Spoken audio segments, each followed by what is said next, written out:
Buddhist Council of Greater St. Louis was founded in June 1999.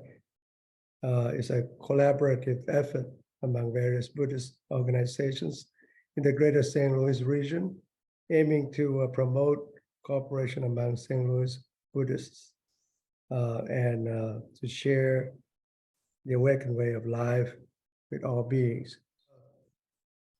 We meet monthly for the past 23 years to organize several annual events. The first one, like the one we have today, is a socially engaged Buddhism seminar.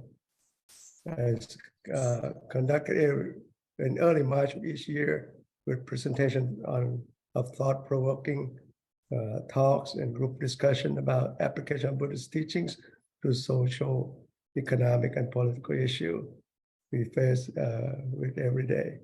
And then the second one we do is the International Vesak Day celebration commemorating the Buddha's birth, enlightenment, and death, or parinirvana, death of an enlightened being, in the spring of each year. This is the largest event of each year. And the third one is Mindfulness Day seminar. We conducted this in each fall and with guidance on Buddhist meditation based on the 4 foundations of mindfulness, to gain mindfulness, self-awareness, and insight wisdom, which will run in October or August rather. And then the fourth one, Walk to Feed the Hungry, at the end of October of each year, in collaboration with the Buddhist Global Relief, led by Venerable Bhikkhu Bodhi, and proceeds from this walk support the Buddhist Global Relief to provide direct food aid to people afflicted by hunger and malnutrition, and promote ecologically sustainable agriculture to support education of girls and women, and to give women an opportunity to start right livelihood projects to support their family. And today on this socially engaged Buddhism, you will hear about the topic of world beyond war, Nuke, Ecocides, and karma. And our first speaker will be Professor Dr. Yoshida, the abbot of Missouri Zen Center on Dharma Beyond Karma, Global Ethic. Dr. Yoshida.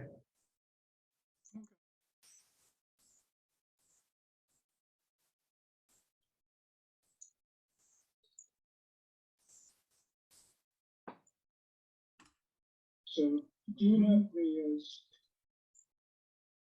can be called.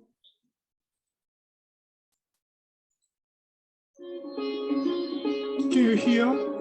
Yeah, good. Yes, we hear it.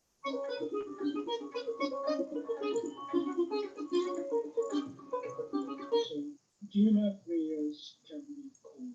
Calamities can't be called.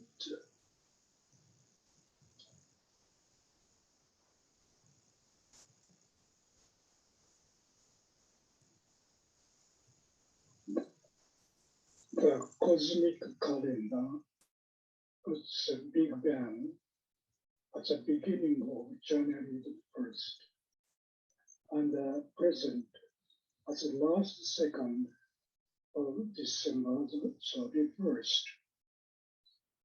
It shows that the previous 5 mass extinctions occurred on December the 19th and after. The cosmic calendar knows that this is due to our karma. So, how can we make a world beyond karma? On a big ceremony, meaning action, habit, and heredity of our ancestors' karma through genes. Its root is clean, meaning to grow or create with the body, mouth, and mind. The Buddha said, all beings are karma born, karma heirs, karma owners, karma machines.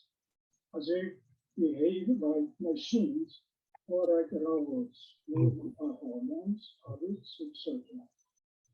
But he also said we are karma refuge, meaning we can take refuge in good karma, avoiding bad karma. This is a famous story the Buddha told. King Miro asked the blind men to touch an animal and tell him their findings. They groped, guessed, insisted, and even fought for their findings, saying it's like a snake, a hose, a pillar, a winnow, a bowl, etc. And usually causes suffering because it is driven by self-survival instinct, which scientists consider exists for gene level. Many religions call original sin.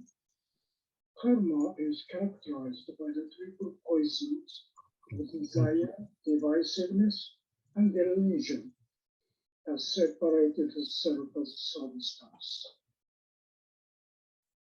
Called the fight among the five faculties is also in an Upanishad. The eyes, the ears, the nose, the tongue, and breast were life. Each claimed that they were the best. They asked Brahman to judge who was. One by one, Brahma let them leave for a year. The rest left for a year without any problem. But as soon as praise began to leave, the others felt pain and became powerless. And they asked it to stay, saying, "You are the best," and forget the importance of life as it is natural and continues unless sickness or sudden development makes a shift. They seek money, might, and matter to live for comfort and convenience, only for ego, not for equal life, heart, and harmony. They are built with derision, wrong action, and suffering, or dissatisfaction.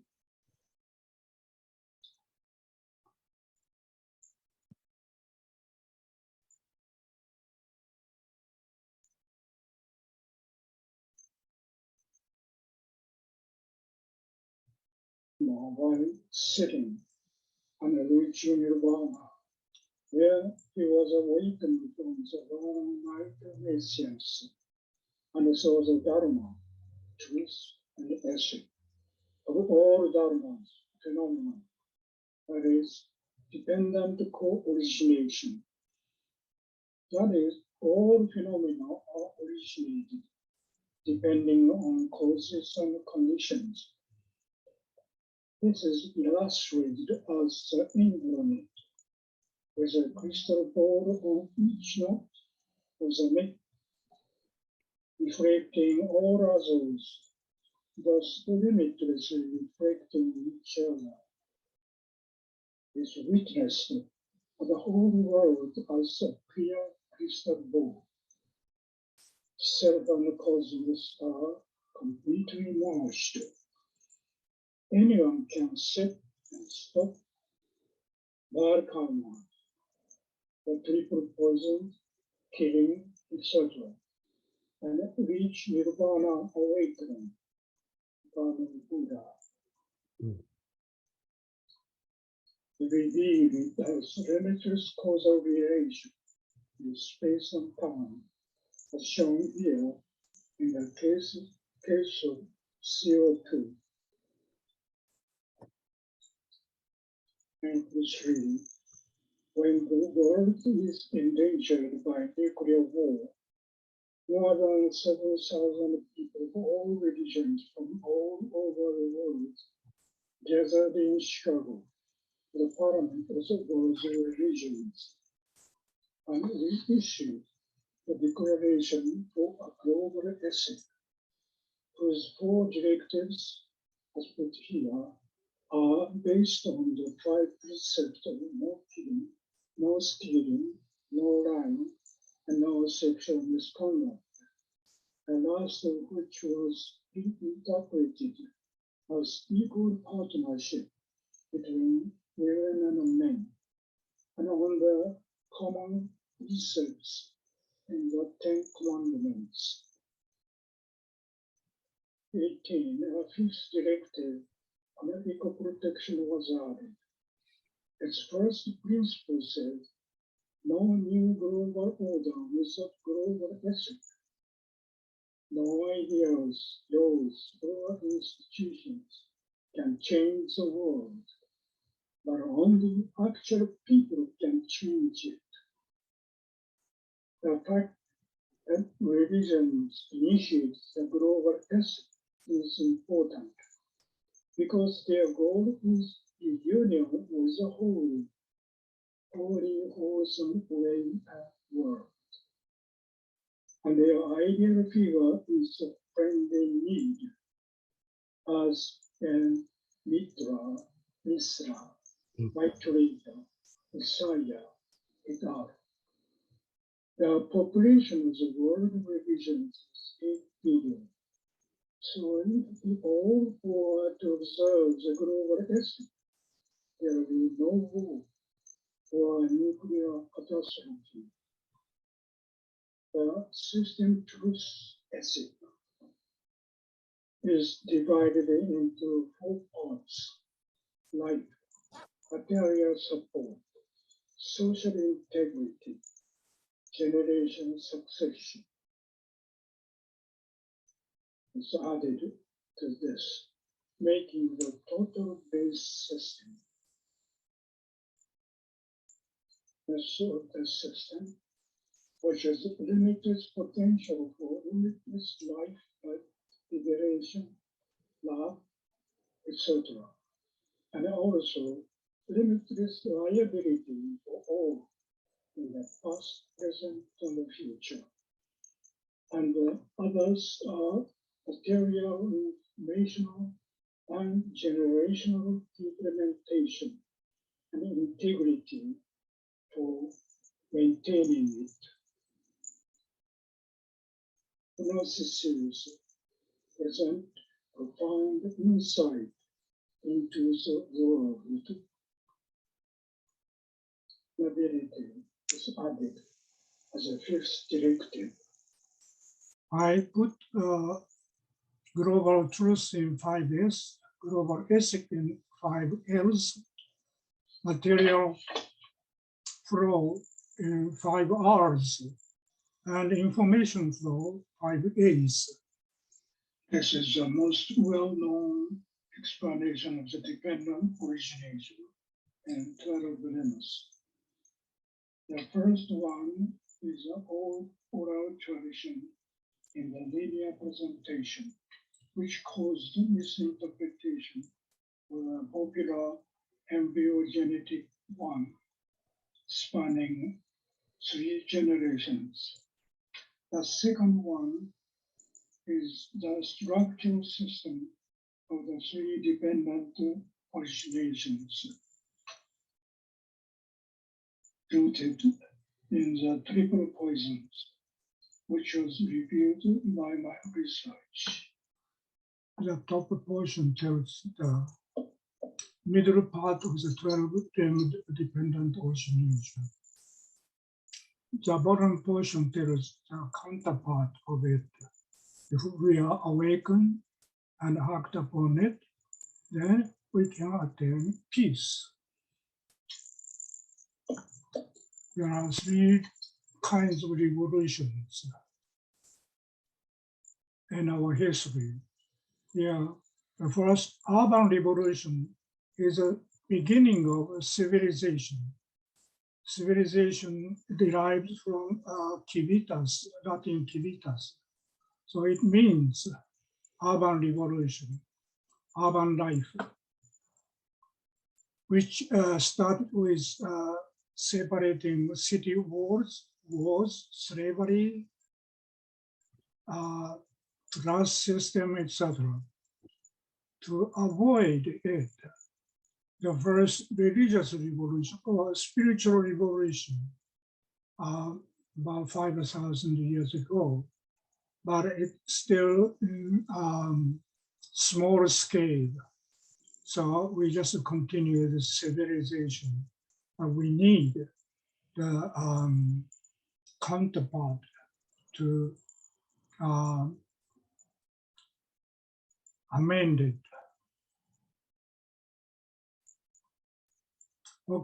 Okay, I'll return this share.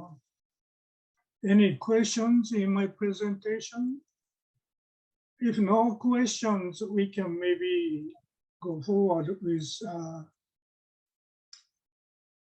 Michael by sessions presentation. So I was invited to speak on this topic, eco-holiness beyond eco-holocaust. And I want to present what the challenge is first, before I start to talk about a solution. You know, I won't dwell on it too much, and I'll probably go quickly through this, but humans are now the greatest agent of geologic change on the planet. To give you just a couple examples, the amount of paved land, the parking lots and highways in the United States is now greater than the size of the state of Georgia. Our developed lands in the US, our houses and cities are now a greater area than the size of the state of California.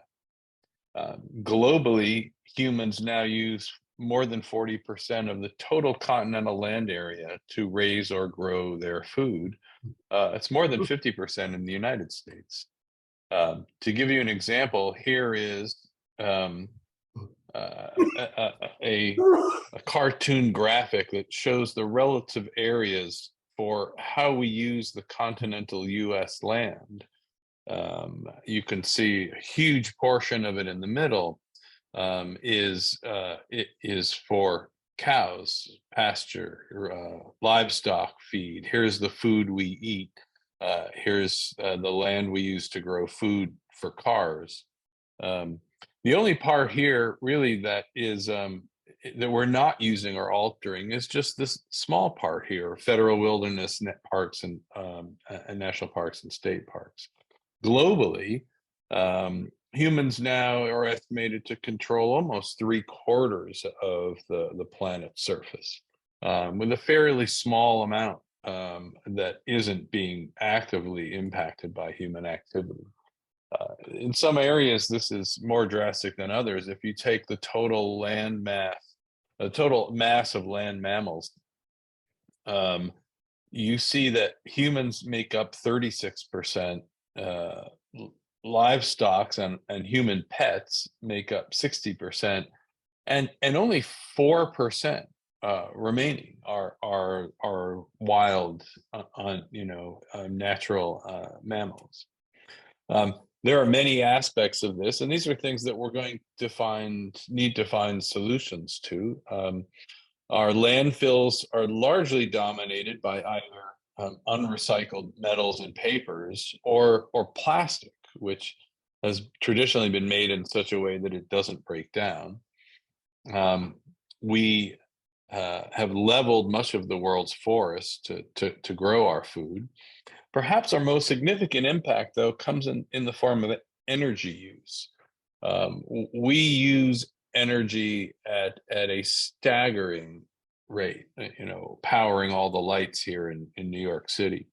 We use energy at a rate of 20 terawatts. This is 20 trillion watts. And for a measure of this, 1 watt is what it would take to lift a small apple up 1 meter every second.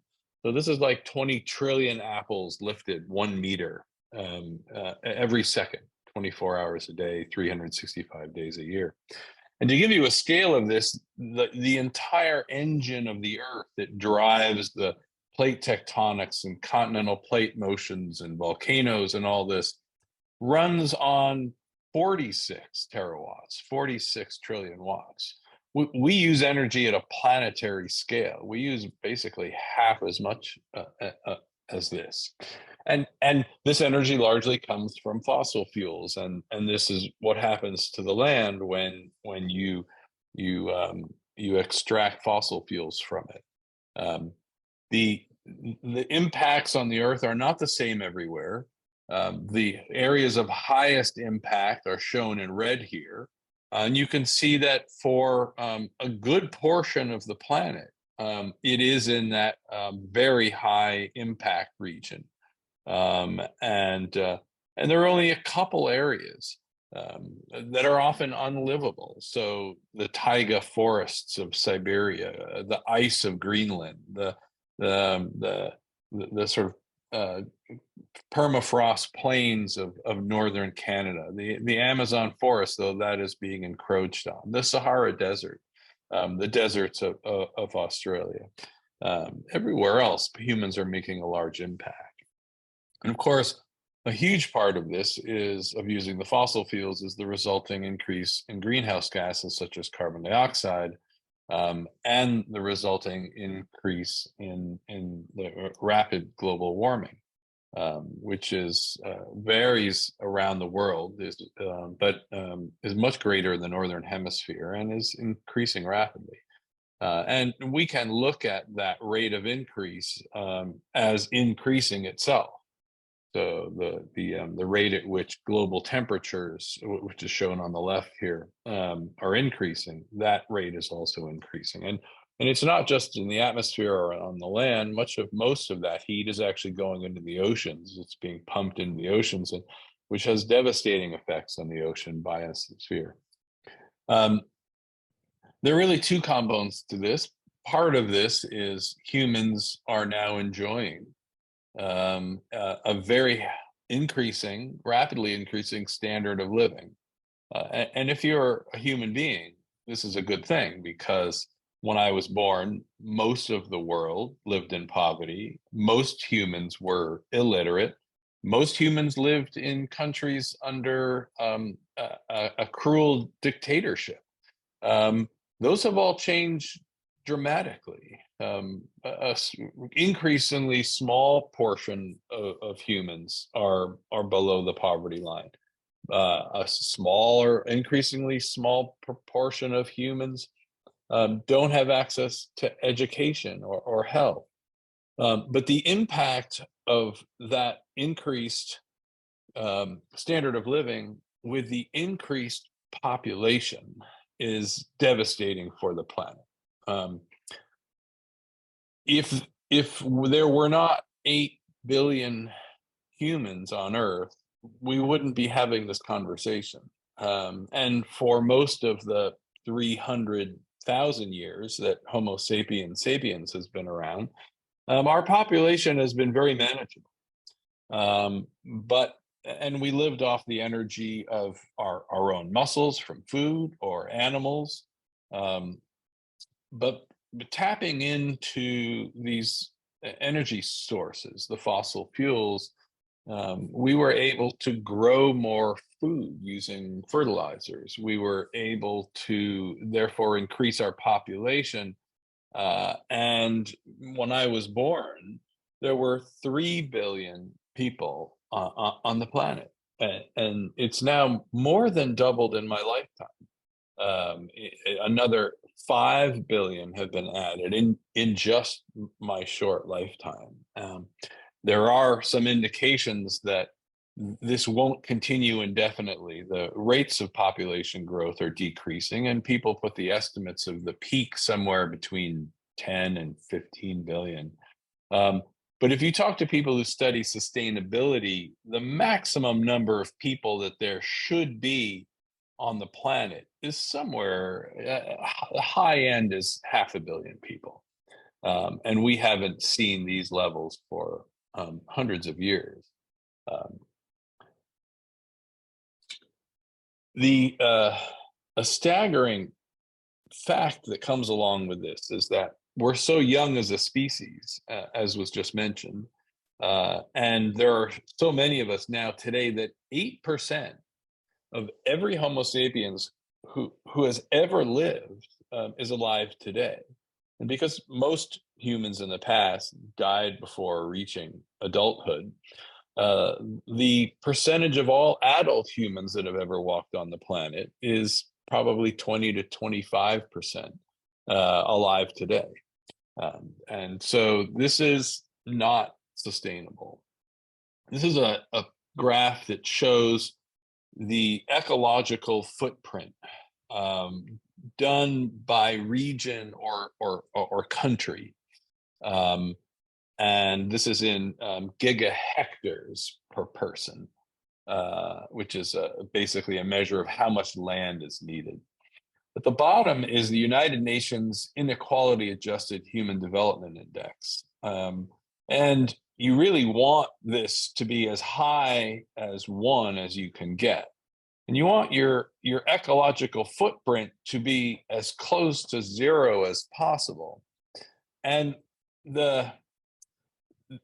it's estimated by the United Nations that our human sustainable life for humans on the planet will really only occur if we're in this region.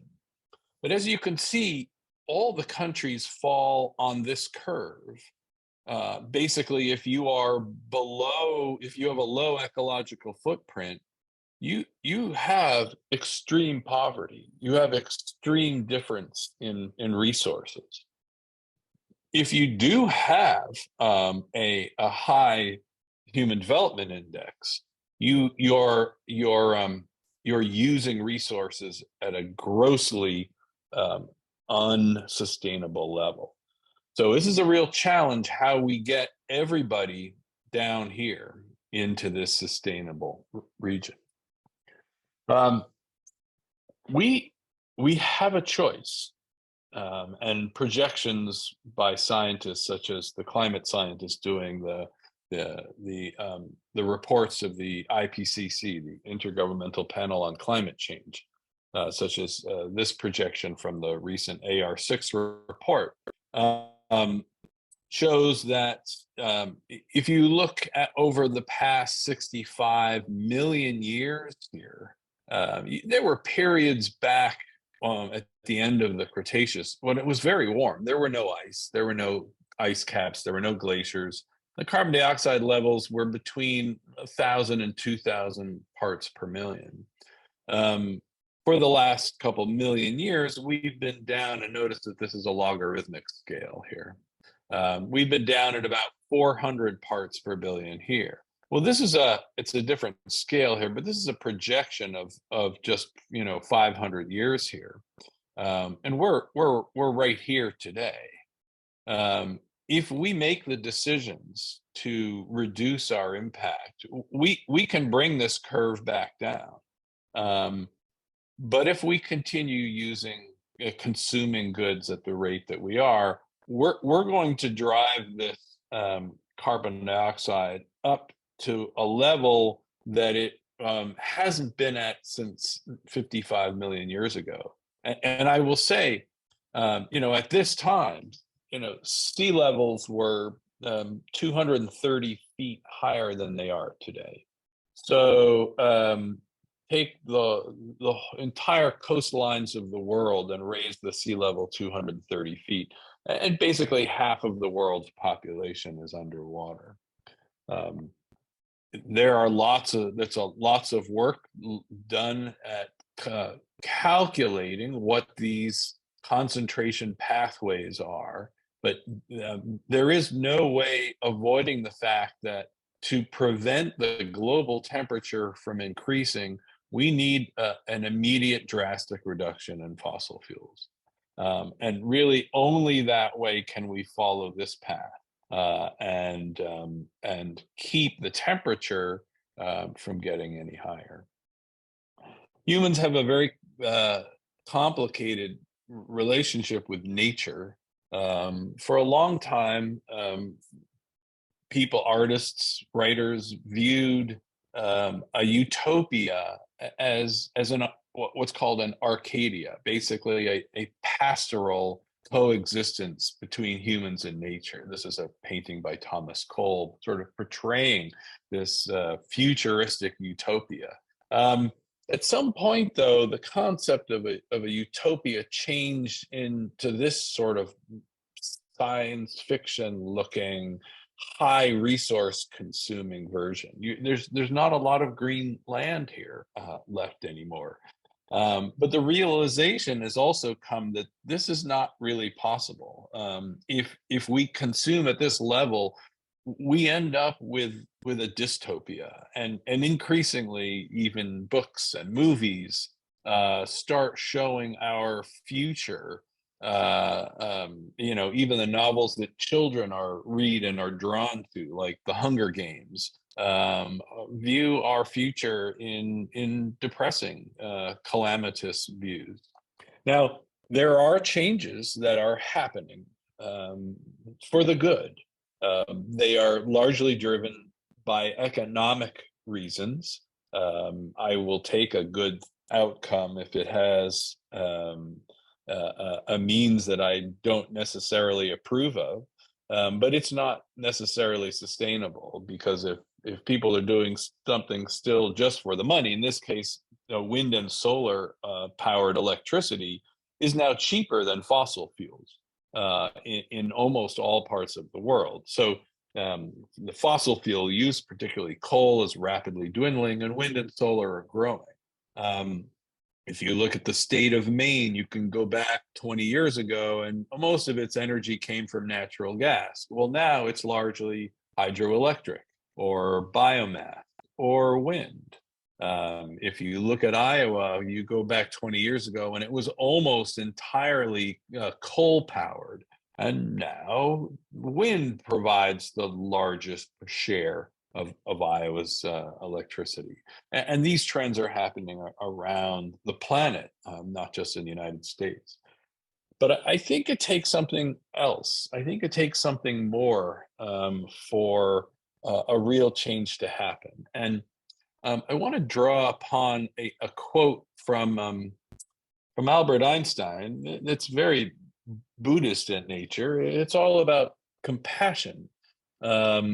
And Albert Einstein said a human being is a part of the whole called by us universe, a part limited in time and space.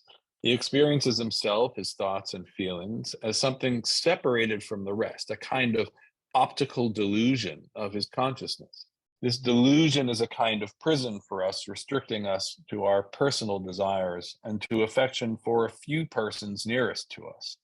Our task must be to free ourselves from this prison by widening our circle of compassion to embrace all living creatures and the whole of nature in its beauty.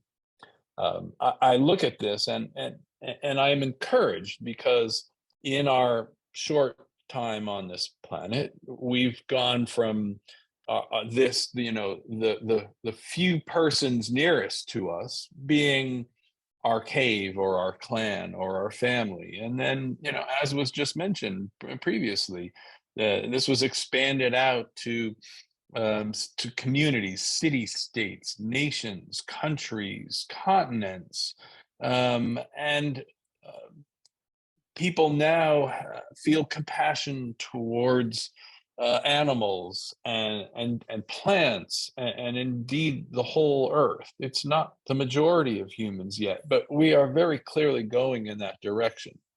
The question is, how do you get people there faster? How do you foster this sense of compassion with the whole of nature? One route is various religious ideas and doctrines that dispense with the sense of self, the ego, the I. This is a major tenet of the majority of the world's religions, that there is something outside of you, bigger than you, that you're a part of. this is understanding that your own personal Atman is really at some deeper level indistinguishable from the universal Brahman. For me, as a scientist, I find I have an understanding of a connection with the world and the students that I teach. That comes from understanding that there is no self, there is no I. For example, I'm a walking colony of organisms. There are a couple thousand species of bacteria in my intestines, in my stomach. I couldn't digest my food without them. There are hundreds of species of bacteria and fungi on my skin. They serve all sorts of purposes. There are certain species of mites that live in the follicles of my eyebrows. They help break down dead skin on me that would otherwise accumulate. And even every cell of my body contains mitochondria that are separate organisms. They're entirely different DNA. They reproduce separately from us. We are a walking colony, and we're also not. This colony is not separate from the rest of the world. I mean, when I walk into a room and I put my hand on the table, I absorb enzymes from the last person who sat there. Those enzymes will enter my body. They will, they connect me with the world. Our body has so many atoms that every time I take a deep breath, I breathe in at least one atom that has been exhaled from every other human being who has ever walked on the planet. Just the very act of breathing connects me not only with everyone alive today, but everyone in the past, in fact, every dinosaur, every creature that ever lived, they are all part of my body. Almost all species, 99.99999% of all species that have ever lived are extinct. Certainly much higher percentage of individual organisms. I represent just a moment in time where these atoms have come together to form my body, and then they will pass on. And I'm so blessed to be part of this connection. And genetically, we're so connected. We share 99% of our genetic DNA, our genes with monkeys. We share 97% with mice.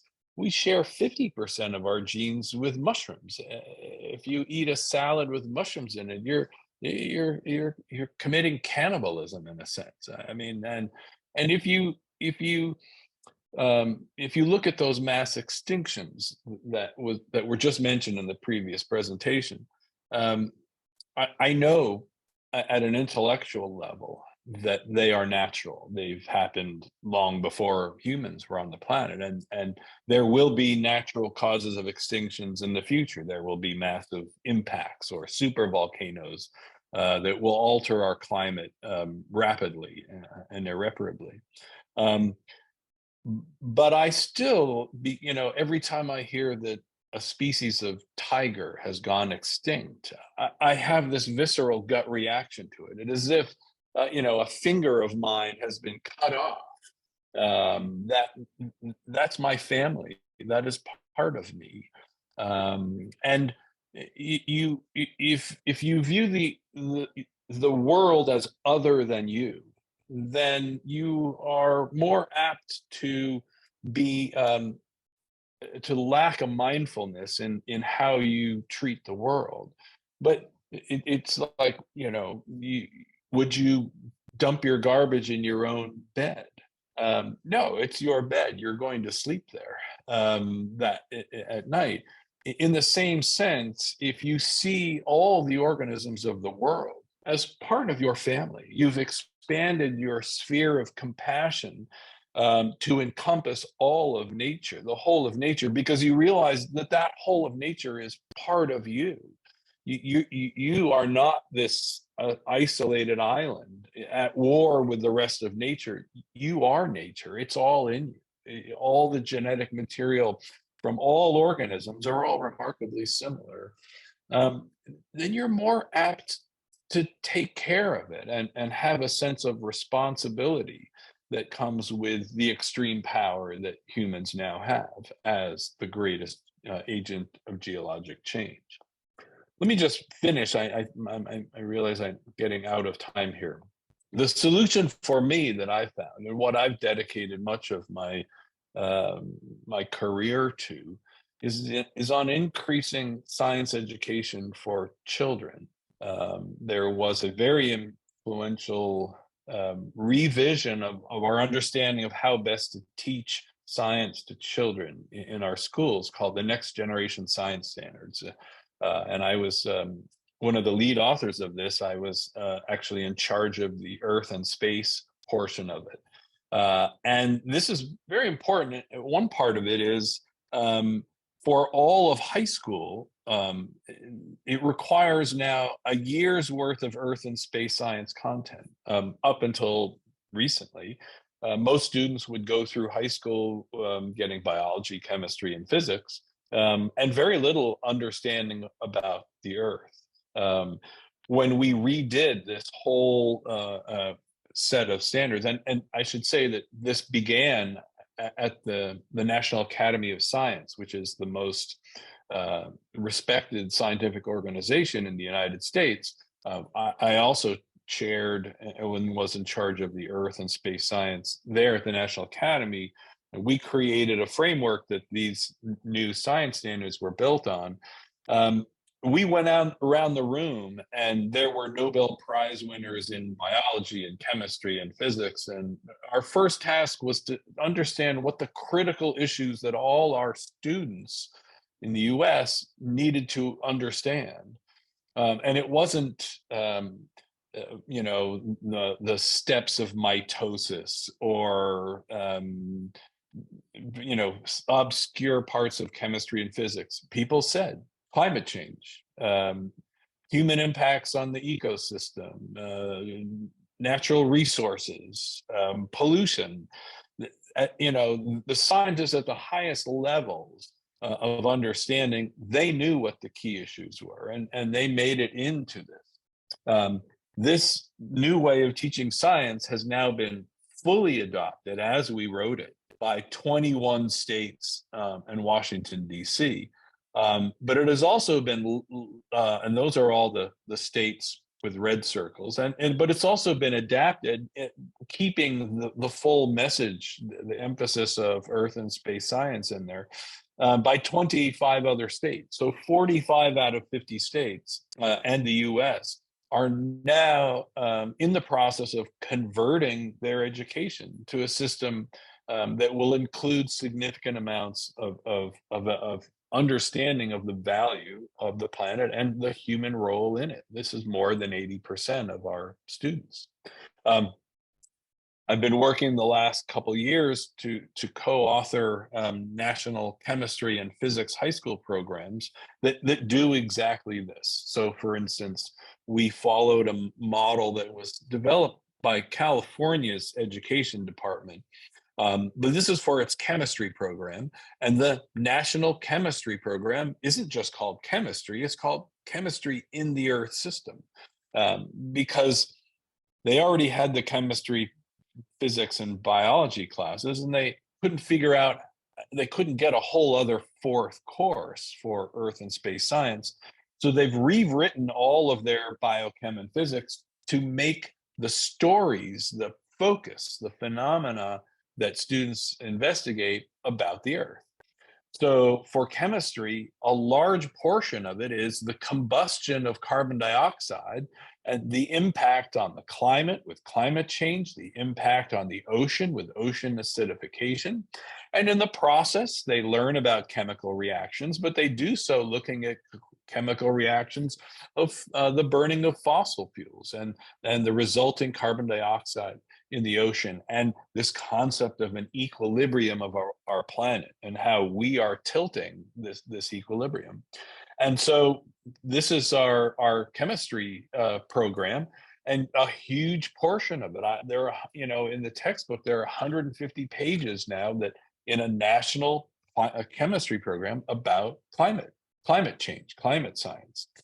We choose a phenomenon that anchors our story, like why are we seeing more extreme weather? And then students investigate this question by doing all sorts of experiments and investigations to understand it. We also look at the impacts on the atmosphere and the ocean. And our driving question here is, how do our everyday activities impact Earth? This is, you know, this is one of the major questions that is driving student learning in this course, typically 11th grade in high school. And also, how can we sustainably meet the world's energy needs? And there's a huge section now. All these chemistry programs now have a huge focus on green chemistry, on how you carry out chemistry in ways that are non-harming and sustainable. And you know, I'll just say that the difference in teaching this way relies upon teaching students not just what I started out with, which is a list of all of our evils, all the bad stuff we're doing to the planet. If you talk with children, you find that they very quickly become very anxious and somewhat depressed, and will eventually turn away because it's painful. The new way of teaching emphasizes giving students hope. Oh, sorry, let me put my pen back on here. And you know, and this is really critically important. We do present information and that demonstrates the connection that students have with their planet, both as being part of it, and also of being incredibly powerful in altering it. And then we focus on solutions. We start in kindergarten with local solutions. How would you make your cafeteria have less garbage after lunch? And as the students go through from middle school and high school, their sphere of compassion is pushed outward. How do you design a solution for a country? How do you design a solution for the world? And throughout this, I think an important part is we fully incorporate aspects of engineering and design in a responsible way, so that not only do we have students understand what the challenges are, but we give them the tools that they will need to meet these challenges in a very practical sense. Now, this takes a long time. These students are now in grade school, and you know, K through 12, kindergarten through high school. It will take decades for them to grow into positions of power, to start implementing these solutions. But humans are clever. We've gotten ourselves into a mess, but I do believe that we are able to get ourselves out of it. We just have to make the correct decisions. We have to choose the right paths. And I think the way to do that is to give this students this attachment, this understanding to the rest of the world, letting them realize that they're not separate from the planet. They are themselves the planet. So I will stop there. Mr. Michael Y. Session has used his scientific understanding to help improve global geoscience education and literacy, particularly concerning the critical Earth issues of the risks of natural hazards, the sustainable use of natural resources, the impacts of human activities on the biosphere, and the significant challenges of global climate change. Now I'll introduce Mr. Kira Kawasaki. He is an executive committee member of Tokyo-based NGO Peace Boat and is a member of the international steering group of the international campaign to abolish nuclear weapons, abolish ICAN. The 2017 Nobel Prize laureate. As a co-chair of the Japan NGO Network for Nuclear Weapons Abolition, he facilitates dialogue between the Japanese government, parliamentarians, and NGOs for nuclear disarmament.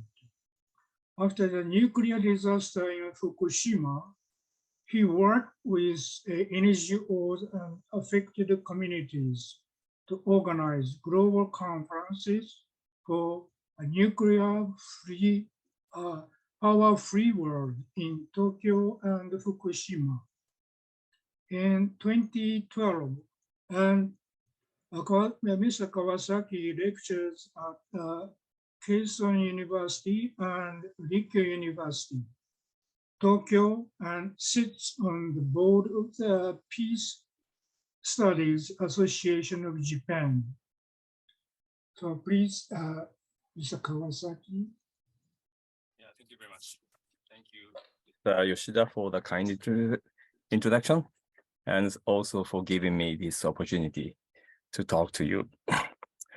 So I'm a peace activist based in Japan, and I'm participating from Tokyo, Japan. So let me today briefly introduce my own activities, and as a way to, for everyone to think of how to promote peace and nuclear disarmament. So my own organization, Peace Boat, is a very unique peace education organization using a large passenger ship to travel around the world. Let me share a photo of that. This is the ship of Peace Boat, and actually this year marks the 40th anniversary of Peace Boat. So back in 1983, then students in Tokyo decided to travel by chartering a passenger ship to Asia Pacific nations. At that time, there was a very severe tension between the Japanese government and governments in neighboring states in the Asia Pacific region, mostly because of the issue of Japanese history education. The fact of Japanese colonization of Korean Peninsula and also aggression wars to China and other wider Asia Pacific regions have been, how to say, erased in the Japanese official textbook. The government tried to not to let people know, the Japanese people know about the crimes, atrocities committed by the Japanese Imperial Army. So that way of education was so criticized by the neighboring states. So at that time, the students in Japan thought it is very much important to visit those countries by themselves, because the government is not, educating that to the people. So a student thought they themselves need to listen to the people who experienced those atrocities, crimes, and hardship of wars. So in a sense, Peace Boat started as a project to learn from the past wars to build peace in future. and it functioned as a kind of citizen-based reconciliation process.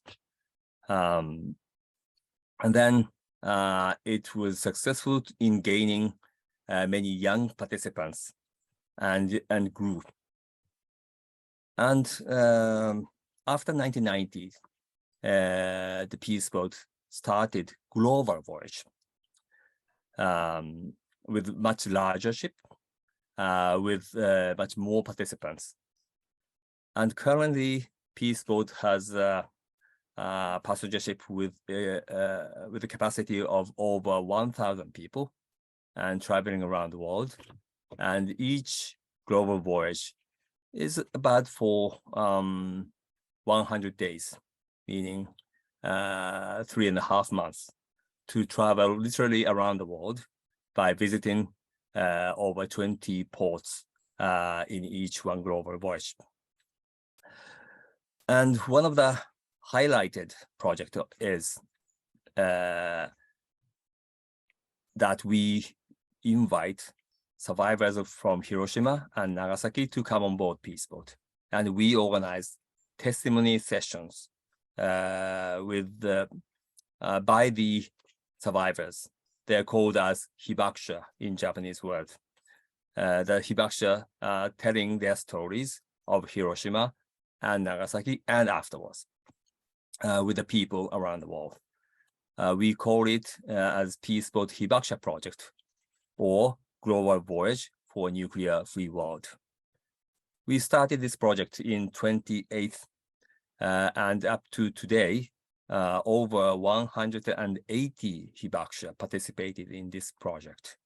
And we've talked to thousands of people around the world about the first-hand experience of the inhuman atomic bombing. So Peace Boat is a part of international campaign to abolish nuclear weapons, as was introduced. International campaign to abolish nuclear weapons, or ICAN, was established in 2007 and has called for the elimination and total prohibition and the total elimination of nuclear weapons. And the central, basis of the campaign is to highlight the humanitarian and environmental consequences of any use of nuclear weapons. So nuclear weapons debate has been dominated by very much state-centered narrative. Hey, this country has 3,000 nuclear weapons, and then this country also needs to have 3,000 nuclear weapons to make a balance of power or balance of military power. But the campaign of ICAN changed the discourse. Not to look at, it was a major shift from the armed control approach, focusing on military balance, to humanitarian and environmental aspect in dealing with these weapons. So the Japanese experience of Hiroshima and Nagasaki has been very unique and also useful to make that shift. So as ICAN globally campaign for a treaty on the prohibition of nuclear weapons, Peace Boat participated in the campaign and contributed by sharing the voices of hibakusha from Hiroshima and Nagasaki.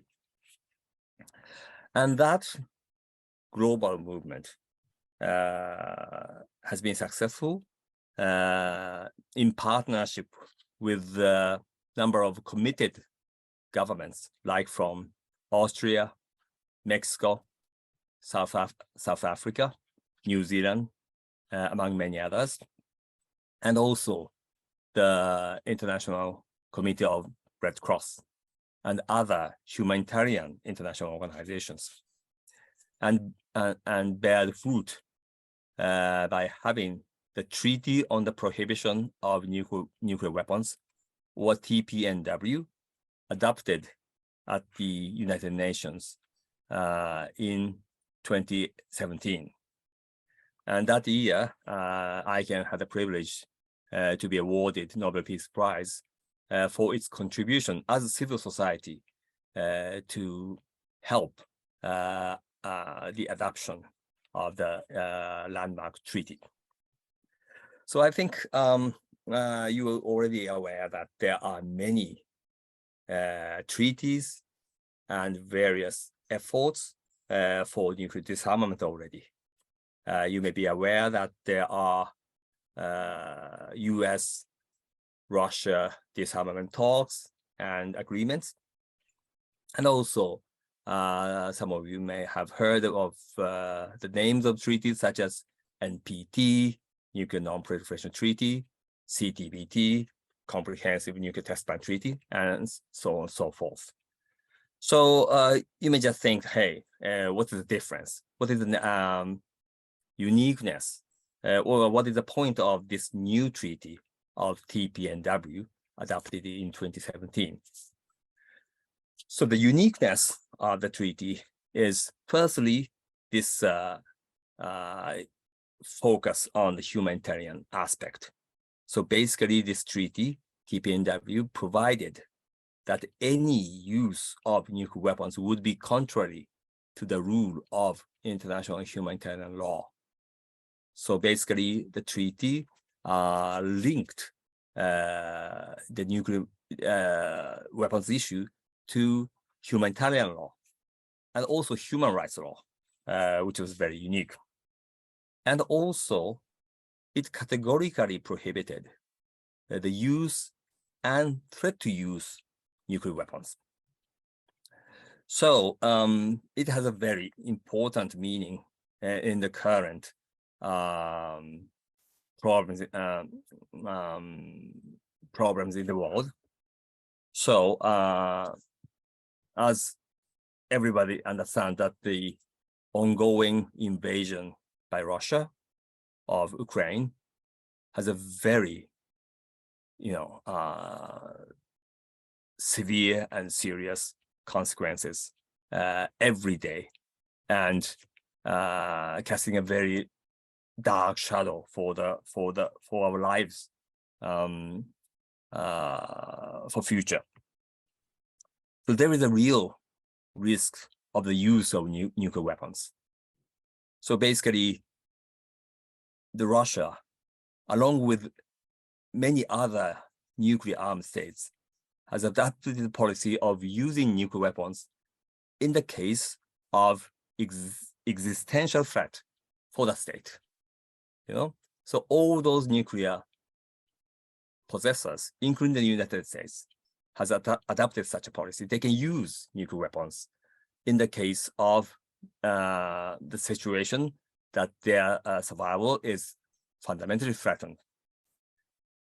So the state parties to the TPNW, the new treaty, presented a very strong voice against it, arguing that any use or threat of use of nuclear weapons is violating the international humanitarian principles. So this is much stronger than the voice of some nuclear weapon states other than the Russia saying, hey, Russia, you must not use nuclear weapons. And if you use, then we would retaliate it. We would retaliate by using nuclear weapons, So this is the theory of nuclear deterrence, so-called. But this has no logical ground, or this will not present any solution for this chain reaction of this nuclear violence. So the TPNW state parties met for the first time in the form of a meeting of state parties last June in Vienna, in Austria, for the first meeting of state parties. And a couple of very important documents were adopted in the state party meetings. One is a political declaration, and the other is the action plan containing 50 actions to take by the state parties. And in that final document, the state parties highlighted the fallacy of nuclear deterrence doctrine and called on all nuclear armed states, pending the total elimination of nuclear weapons, to never use or threaten to use these weapons under any circumstances. So it's such a strong wording. And now the Japanese campaigners are preparing for the G7 summit to be held in Hiroshima in May. So this will be the first occasion that the 7 leaders from the world, including the US, will be gathering in the atomic bomb city of Hiroshima. So civil society in Japan are united and in coordinating with ICANN, those global movement, to make sure, firstly, those 7 leaders will visit Peace Memorial Park, and also the museum, and visit the cenotaph of those who were killed by the atomic bombs, and recognize the unacceptable humanitarian consequences of any use of nuclear weapons, and declare that any use or threat to use of nuclear weapons will not be accepted. So if, based on this achievement of the TPNW, we are trying to get that understanding shared universally around the world, and the G7 summit in Hiroshima is providing us a very unique role. But at the same time, in this challenge to the so-called nuclear deterrence thinking, more practically, various important process is going on, especially after the first meeting of the state parties last June. The next meeting of state parties of TPNW will be held in November in New York this year. And as an intercessional work from the last June to this November, the state parties of the TPNW are having a series of working group meetings. There are several working groups. One of that is exploring nuclear disarmament verification mechanism. If one nuclear armed state joins the TPNW and starts the actual dismantlement of nuclear weapons, then it needs to be verified internationally. So this working group is preparing for that. As of today, none of the nuclear weapon states have participated in the treaty, but we are preparing for future. So how international community can get united and put in place technically and also politically sound verification measures to make sure that nuclear weapons are being dismantled and will never be reassembled. So the scientists are working on that process. But moreover, I would like to draw your attention to the efforts on the victim assistance and environmental remediation. So this is a very important clause provided in the TPNW. So the treaty in its articles 6 and 7 provides that the victims of the use and testing of nuclear weapons needs to be assisted in terms of medical and social and psychological care in a non-discriminatory manner. And also the environment contaminated by nuclear testing needs to be remediated with international cooperation. The Hiroshima and Nagasaki are the only two cities in the world that have been ever, devastated by nuclear weapons in wartime, actual use of nuclear weapons. But as you may be aware, more than 2,000 times of nuclear testing have been conducted in the world, in the Pacific Ocean, or in Africa, or in Central Asia, or within the US even. And many people have been affected by that. The human rights measures and also assistance measures, medical cares are far, less than, adequate. So this treaty provided it is the international community's common responsibility to provide adequate assistance to them. So the current work is underway, how international community can help those people. And the idea of international trust fund is now being developed.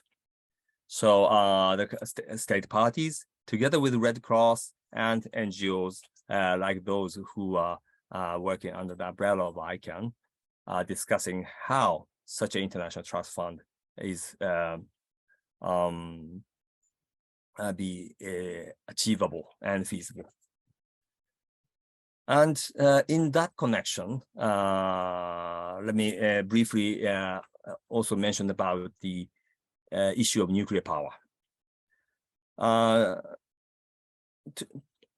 To be very clear, International Campaign to Abolish Nuclear Weapons, ICANN, is a campaign against nuclear weapons. So ICANN as a whole, which is a coalition of worldwide NGOs with over 600 organizations, we do not have any specific position on nuclear power per se. However, my organization, Peace Boat in Japan,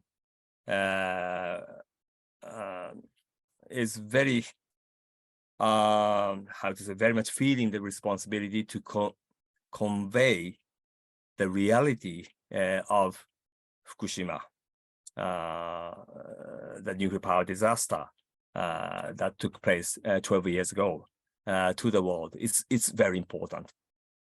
And for example, even after 12 years from the accident, over 30,000 people are living in evacuation, and hundreds of children are having the thyroid cancers, and scientists are in disputes about whether there is a direct causal effects from the radiation from the Fukushima power plant and that thyroid cancer, but it's still in debate. But as a matter of fact, so many cases of thyroid cancers have been detected in the specific area of Fukushima. So those are opposing various social, medical, and psychological effects. For example, those who have been forced to live in relocated area had such physical and mental problem and put under social discrimination as well.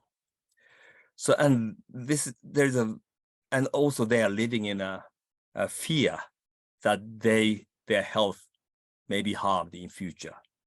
One of the reasons why scientists or medical experts cannot come to a shared conclusion about the causal effects of between the radiation and thyroid cancer is a lack of data. Soon after the nuclear disaster of Fukushima, no reliable or official data have been made available. That is why it is very hard how much radiation they have been exposed at the early stage of the disaster, and this is causing a problem of this disputes of this causal effect. And all those things have much commonality with the effects of nuclear testing.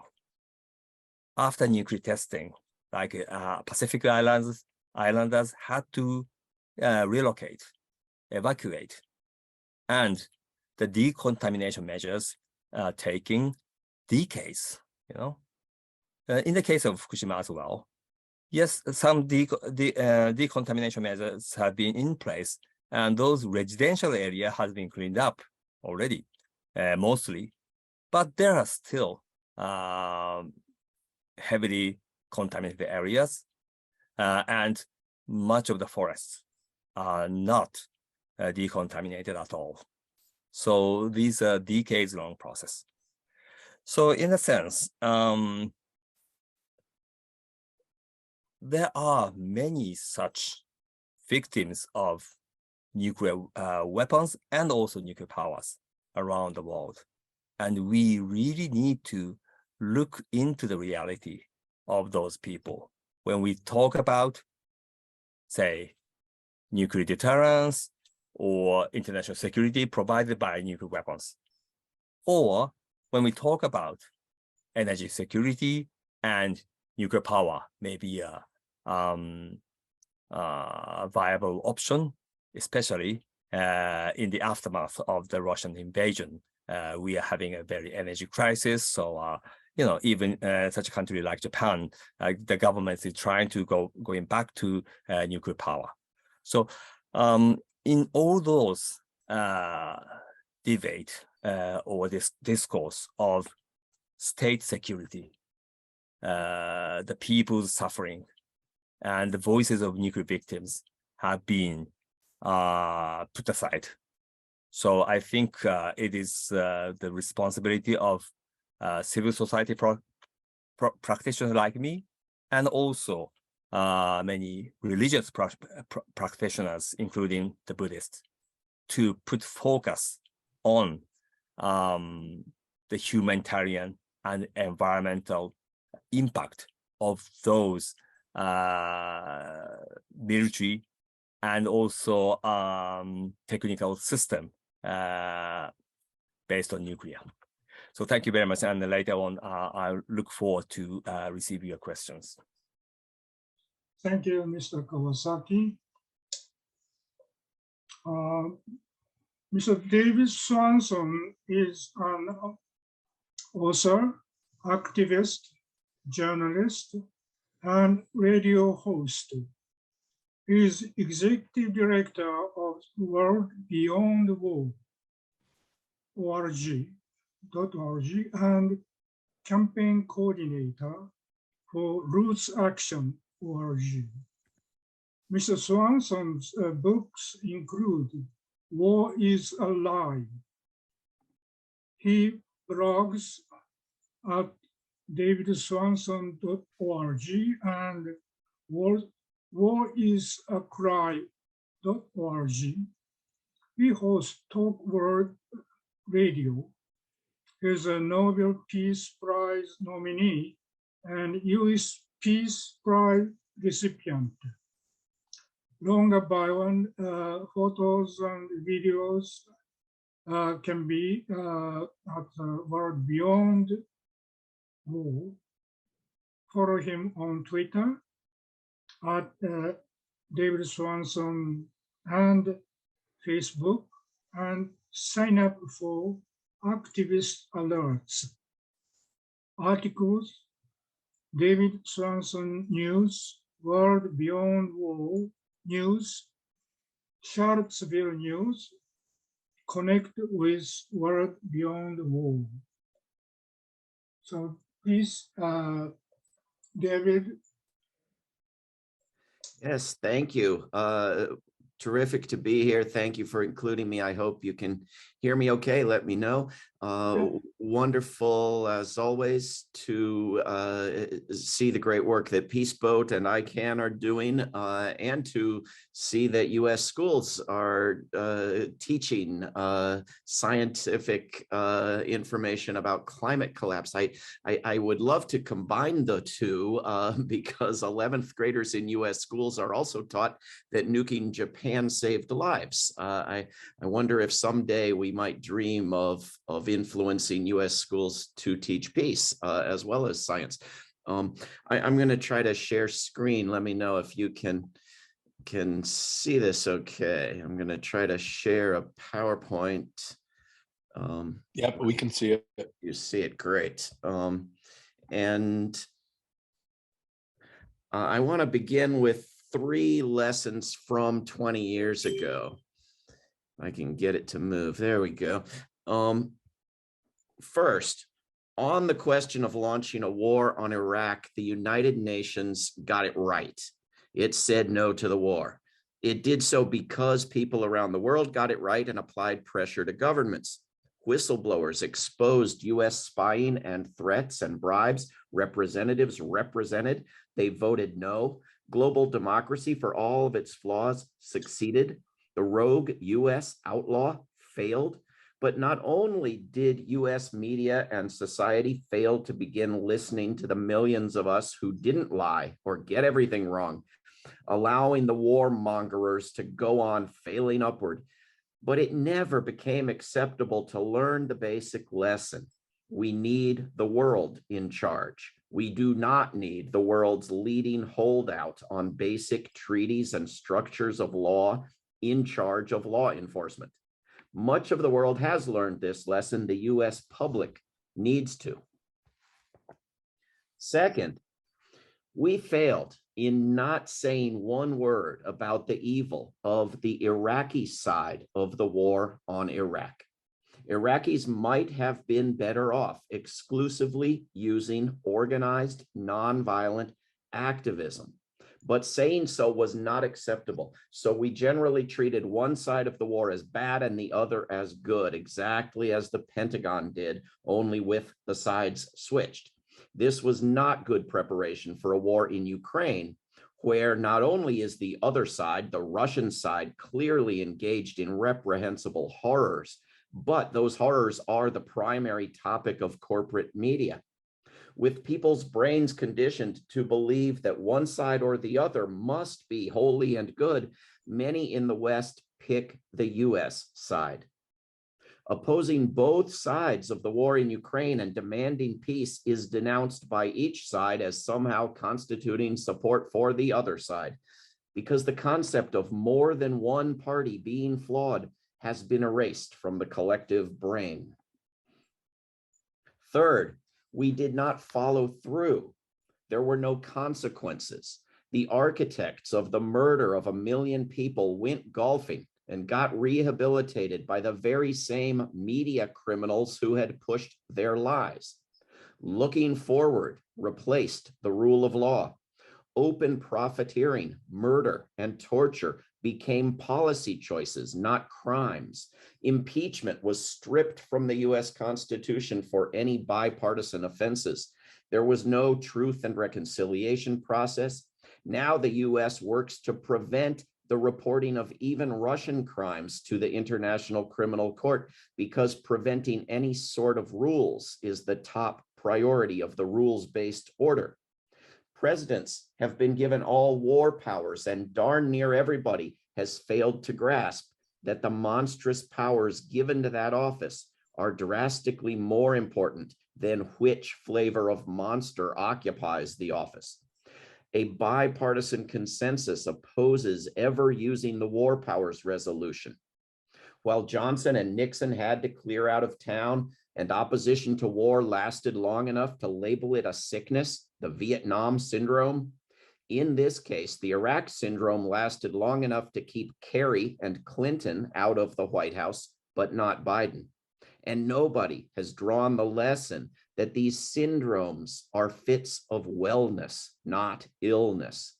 Certainly not the corporate media, which has investigated itself and after a quick apology or two, found everything in order.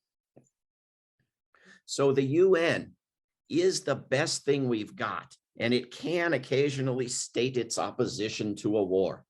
But one might have hoped that would be automatic for an institution created supposedly to eliminate war. And the UN's statement was simply ignored, and there were no consequences for ignoring it. The UN, just like the average US television viewer, is not structured to treat war as the problem, but to identify the good and bad sides of each war. Had the UN ever been what is needed to actually eliminate war, the US government would not have joined it, just as it did not join the League of Nations. The UN brought the US on board by means of its fatal flaw, the bestowing of special privileges and veto powers to the very worst offenders.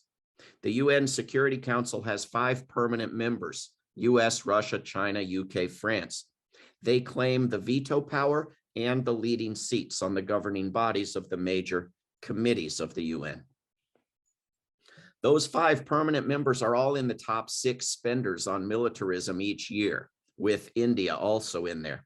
Only 29 nations out of some 200 on Earth spend even 1% what the US does on war making. Of those 29, a full 26 are US weapons customers. Many of those receive free US weapons and/or training and/or have US bases in their countries. All are pressured by the US to spend more. Only one non-ally, non-weapons customer, albeit a collaborator in bioweapons research labs, spends over 10% what the US does, namely China, which was at 37% of US spending in 2021 and likely about the same now, but less if we consider the free US weapons for Ukraine and various other expenses. The 5 permanent members are also all in the top 9 weapons dealers, as in this slide, with Italy, Germany, Spain, and Israel also in there. Only 15 countries out of 200 or so on Earth sell even 1% what the US does in foreign weapons sales. The US arms almost every one of the most oppressive governments on Earth, and US weapons are used on both sides of many wars. If any nation rivals the United States as a rogue promoter of war, it is Russia. Neither the United States nor Russia is a party to the International Criminal Court, and the US punishes other governments for supporting the ICC.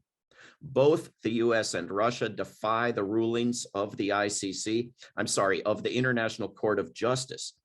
Of 18 major human rights treaties, Russia is party to only 11 and the United States to only 5, as few as any nation on Earth. Both nations violate treaties at will, including the United Nations Charter, the Kellogg-Briand Pact, and other laws against war. While most of the world upholds disarmament and anti-weapons treaties, the US and Russia refuse to support and openly defy major treaties. Russia's horrific invasion of Ukraine, as well as the previous years of US-Russian struggle over Ukraine, including US-backed regime change in 2014 and the mutual arming of conflict in Donbass, highlight the problem of putting the leading lunatics in charge of the asylum. Russia and the United States stand as rogue regimes outside the Landmines Treaty, the Arms Trade Treaty, the Convention on Cluster Munitions, and many other treaties. Russia stands accused of using cluster bombs in Ukraine today, while US-made cluster munitions have been used by Saudi Arabia near civilian areas in Yemen. The US and Russia are the top 2 dealers of weaponry to the rest of the world, together accounting for a majority of weapons sold and shipped. Meanwhile, most places experiencing wars manufacture no weapons at all. Weapons are imported to most of the world from a very few places. Neither the US nor Russia supports the treaty on the prohibition of nuclear weapons. Neither complies with the disarmament requirement of the Nuclear Non-Proliferation Treaty. And the US actually keeps nuclear weapons in 6 other nations and considers putting them into more, while Russia has talked of putting nuclear weapons in Belarus and recently seemed to threaten their use over the war in Ukraine. The US and Russia are the top 2 users of the veto power at the UN Security Council, each frequently shutting down democracy with a single vote.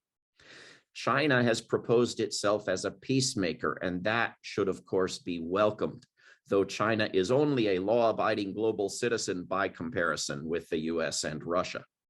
Lasting peace is likely only to come from making the world a peacemaker, from actually using democracy rather than bombing people in its name. An institution like the United Nations, if it truly aims to eliminate war, will need to balance actual democracy, not with the power of the worst offenders, but with the leadership of the nations doing the most for peace. The 15 or 20 national governments that are sustaining the war business should be the very last place to find global leadership in abolishing war. If we were designing a global governing body from scratch, it might be structured to reduce the power of national governments, which in some cases have an interest in militarism and competition, while empowering ordinary people who are very disproportionately represented by national governments and engaging with local and provincial governments.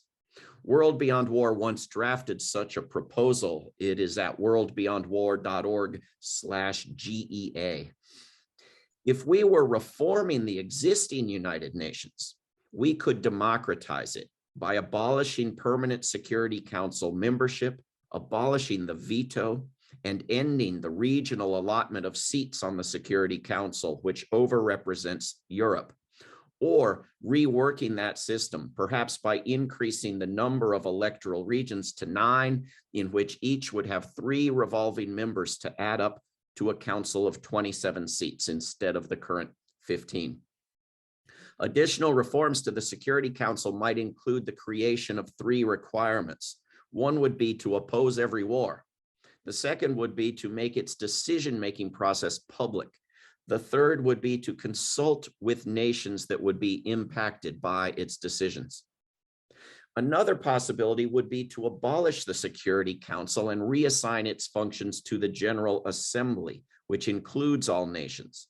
With or without doing that, various reforms have been proposed for the General Assembly. Former Secretary General Kofi Annan suggested that the General Assembly simplify its programs, abandon reliance on consensus, since that results in watered down resolutions, and adopt a supermajority for decision making. The General Assembly needs to pay more attention to implementation and compliance with its decisions. It also needs a more efficient committee system and to involve civil society, NGOs, more directly in its work.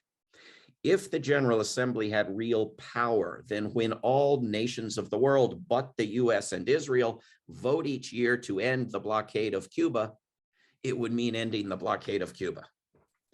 Yet another possibility would be to add to the General Assembly a parliamentary assembly of members elected by the citizens of each country, and in which the number of seats allocated to each country would more accurately reflect population and thus be more democratic.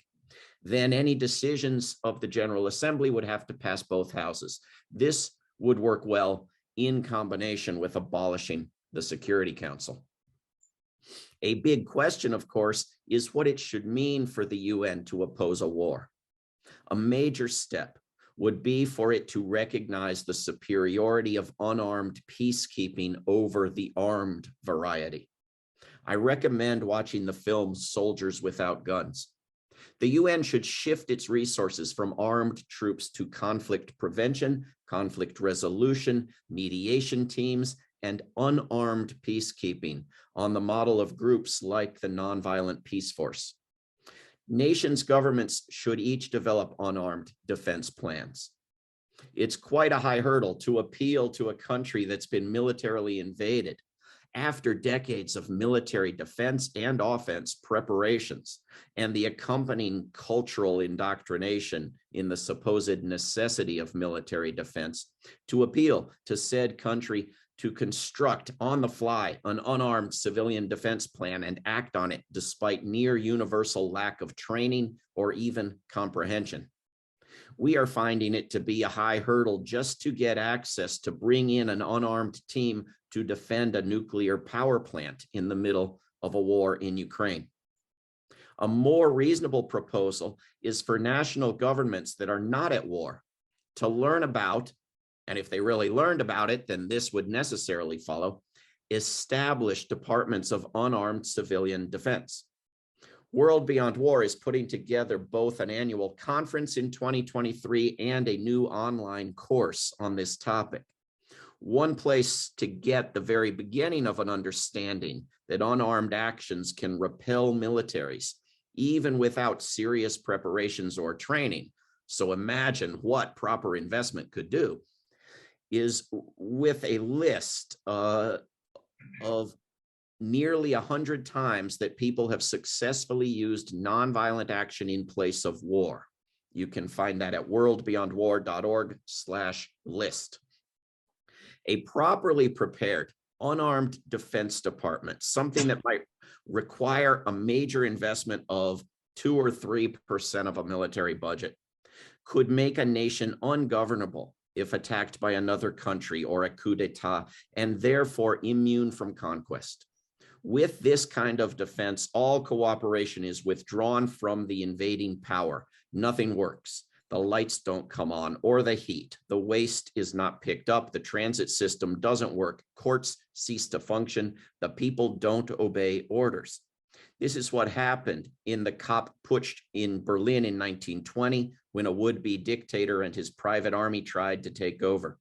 The previous government fled, but the citizens of Berlin made governing so impossible that even with overwhelming military power, the takeover collapsed in weeks. When the French army occupied Germany in the aftermath of World War I, German railway workers disabled engines and tore up tracks to prevent the French from moving troops around to confront large-scale demonstrations. If a French soldier got on a tram, the driver refused to move.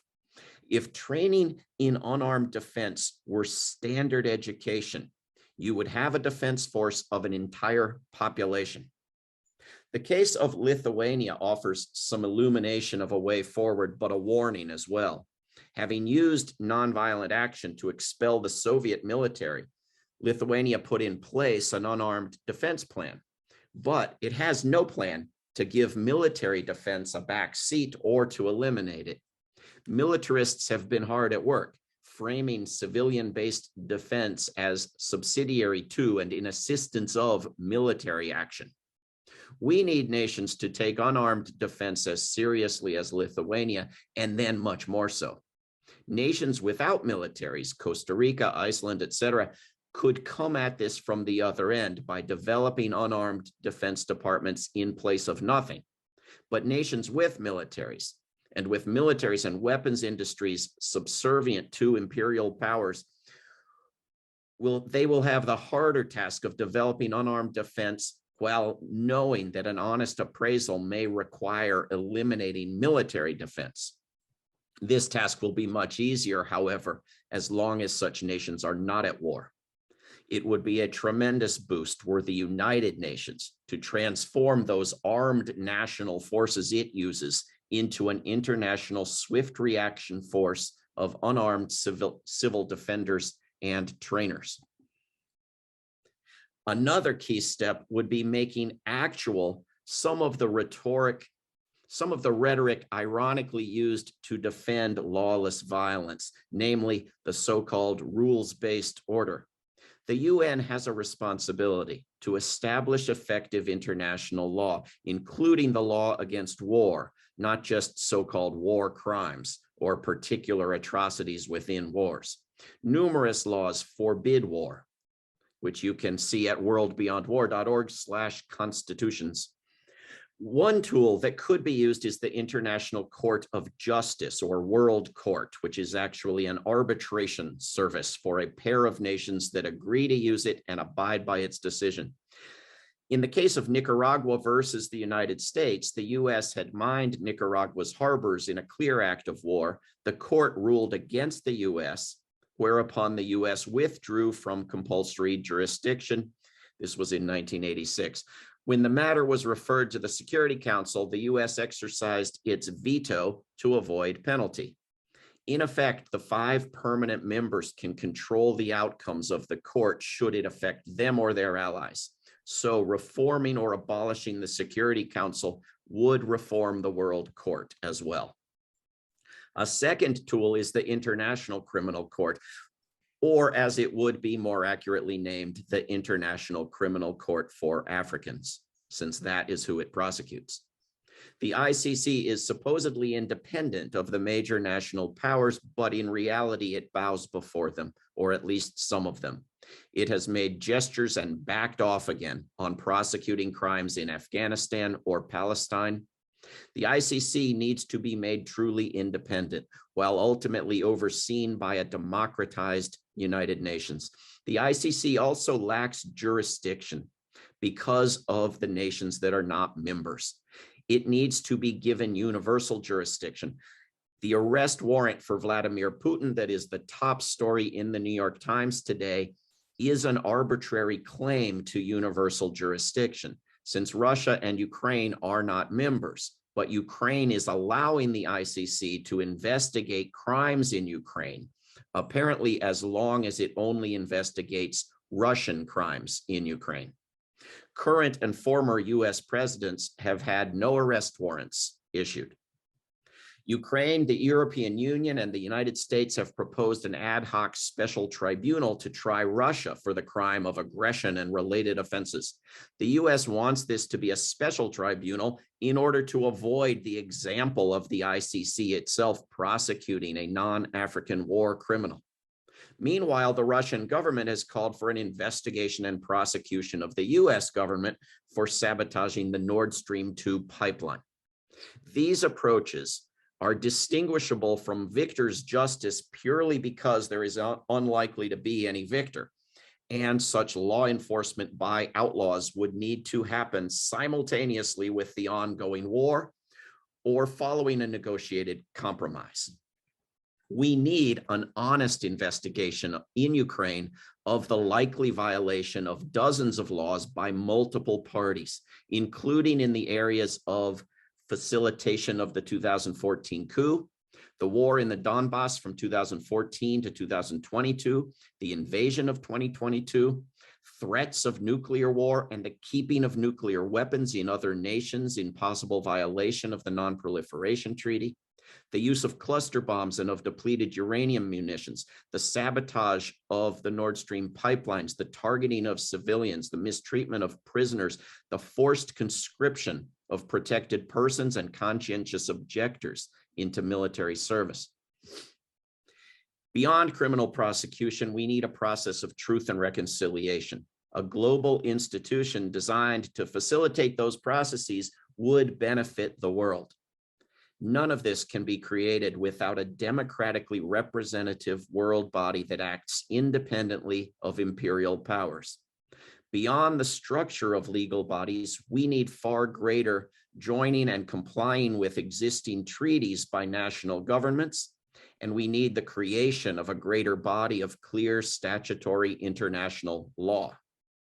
We need that understanding of law to include the ban on war found in such treaties as the Kellogg-Briand Pact, and not the ban on so-called aggression currently recognized but never yet prosecuted by the ICC. In many wars, it is absolutely indisputable that two sides are committing the horrific crime of war, but not so clear which one of them to label the aggressor. This means substituting for the right to military defense, the right to non-military defense. And that in turn means rapidly developing the capacity for it at the national level and through a UN unarmed response team. This is a change beyond the wildest imaginations of millions of people. but the alternative is likely nuclear apocalypse. Advancing the treaty on the prohibition of nuclear weapons and actually abolishing nuclear weapons appears very unlikely without abolishing massive militaries of non-nuclear weapons that engage in reckless imperial war making against non-nuclear states. And that appears very unlikely without reworking our system of global governance. So the choice remains between nonviolence and non-existence. And if anyone ever told you nonviolence was simple or easy, they were not a supporter of nonviolence. But nonviolence is far more enjoyable and honest and effective. You can feel good about it while engaging in it, not just justify it to yourself with some illusory distant goal. We need to use nonviolent action right now, all of us, to bring about the change in governments, to start them using nonviolence. Here's a picture I took earlier today of a peace rally at the White House in Washington, D.C. We need many more of these and larger ones. Thank you. Thank you. Thank you so much to our speakers, to Dr. Weiss session, and to Mr. Kawasaki, Mr. Swanson, for their broad and illuminating discussions of these topics that are of immense importance to all of us. I would like now to have the possibility for questions from listeners, and I'm assuming they also will be able to unmute themselves and speak up. I do see a number of people on Zoom, but there are also people on Facebook who I cannot see. And if there are individuals, perhaps someone can see all the people on Facebook in case they have questions. But in any case, if anyone has questions, I hope that we can address them or comments. If you do have questions, it would help if you were if you had your camera on to raise your questions, if that's possible. So I'll just stop there and see if anyone would care to speak up with a question or comment for our guests. Yes, Mr. Ott, yes. Yes. I want to thank all the speakers for their enlightened presentations. And the last one, David Swanson, I just wanted to react positively to what you've been saying. I've been a part of Citizens for Global Solutions, the World Federalist Association, for many, many years. And of course, the many things that you've been talking about are things that we've been talking about for many, many years. So maybe there'll be an opportunity for our group to study your writings in different book clubs that we have. I was wondering if you're familiar with the work of Joe Schwartzberg and how he had proposed to reform the United Nations system. It sounds very familiar, but I forget a lot more than I remember these days. But we could talk about it by email, and I hope we can help with that. I or World Beyond War can help with any book clubs, and you're welcome to join the ones that we're doing all the time. Okay. Schwartzberg's main point was weighted voting in the General Assembly and restructuring the Security Council according to different regions. And that would democratize the United Nations. I think in combination with nobody having a veto over everyone else, that would be a major step forward. Right. Very good. Any other questions? I have a couple myself, but I wanted to give everybody an opportunity. I was heartened by Dr. Weissession's discussion of the potential power for education in addressing the climate catastrophe that we seem to be heading toward. I think my limited understanding of this is that there are exponential processes at work that we seem to be addressing at most in a rectilinear manner in response at best. And that can lead to a sense of despair about our ability to manage this potential catastrophe.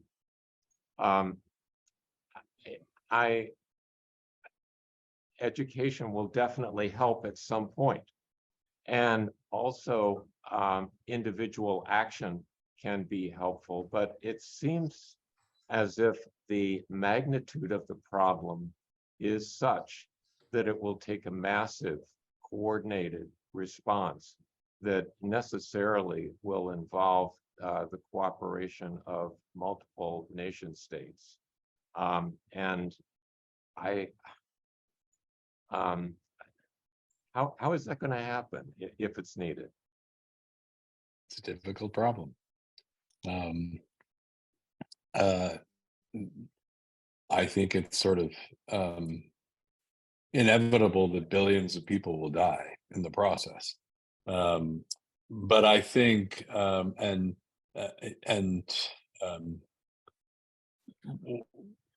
a sort of a fundamental question of like, what do you do in the face of a catastrophe? Do you give up? Some people have,